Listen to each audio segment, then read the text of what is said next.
Bonjour à tous et bienvenue dans cette nouvelle capsule dédiée à la météorologie. Aujourd'hui, nous allons décortiquer le phénomène du vent, cette force invisible qui sculpte nos journées et nos paysages. Comme d'habitude, je commencerai par une définition. Le vent est essentiellement de l'air en mouvement horizontal. Ce mouvement est principalement causé par les différences de pression atmosphérique. L'air se déplace des zones de haute pression vers les zones de basse pression. Cependant, à cause de la rotation de la Terre, ce flux est dévié vers la droite, dans l'hémisphère nord, et vers la gauche, dans l'hémisphère sud, un phénomène connu sous le nom de force de Coriolis. La direction du vent tend à être parallèle aux isobars, ligne d'égale pression sur une carte météorologique. La force du vent est directement proportionnelle à la densité des isobars. Les isobars rapprochés indiquent un vent fort, dû à un gradient de pression élevé. Les isobars espacés suggèrent un vent faible. Sur l'image en bas à gauche, on se rend compte que l'anticyclone, désigné par la lettre A, tourne dans le sens horaire, alors la dépression tourne en sens anti-horaire. Sur l'image de droite, vous pouvez remarquer l'anticyclone des Açores. Le sens des flèches indique qu'il tourne vers la droite, dans le sens des aiguilles d'une montre. À sa droite, une dépression située sur le golfe de Gênes. Le sens des flèches indique qu'il tourne dans le sens inverse des aiguilles d'une montre. La dépression située au nord de cette carte montre des isobars très serrés, ce qui laisse supposer des vents assez forts dans la région. Parlons à présent des vents dominants en France. En France, il existe 3 vents dominants.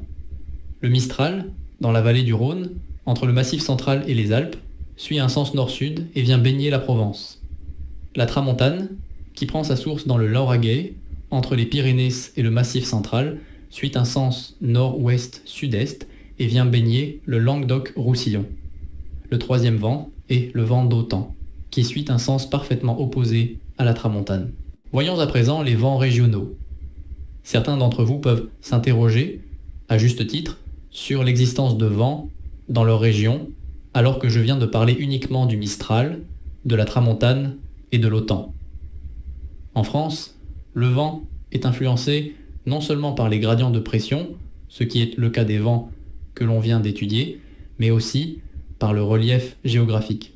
Des vents apparaissent plus fréquemment dans certaines vallées et zones de piémont, zones proches des reliefs montagneux, où ils sont plus soutenus. Il s'agit des vents régionaux.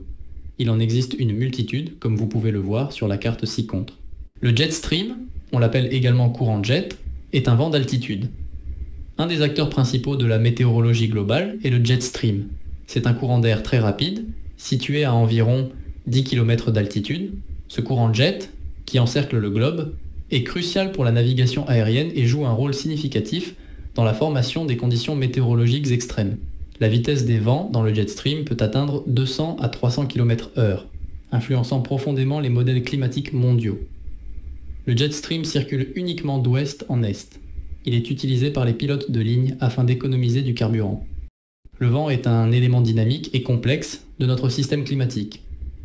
Comprendre comment il fonctionne et interagit avec d'autres phénomènes naturels est essentiel pour prévoir le temps, planifier nos activités et même naviguer les ciels.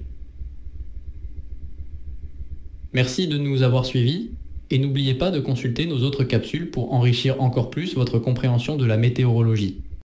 N'oubliez pas de vous abonner à notre chaîne et pour ne rater aucune mise à jour, d'activer la cloche de notification. Et puis, soyez sympa, mettez un pouce en l'air, ça ne vous coûte rien et ça nous fait monter dans l'algorithme de YouTube.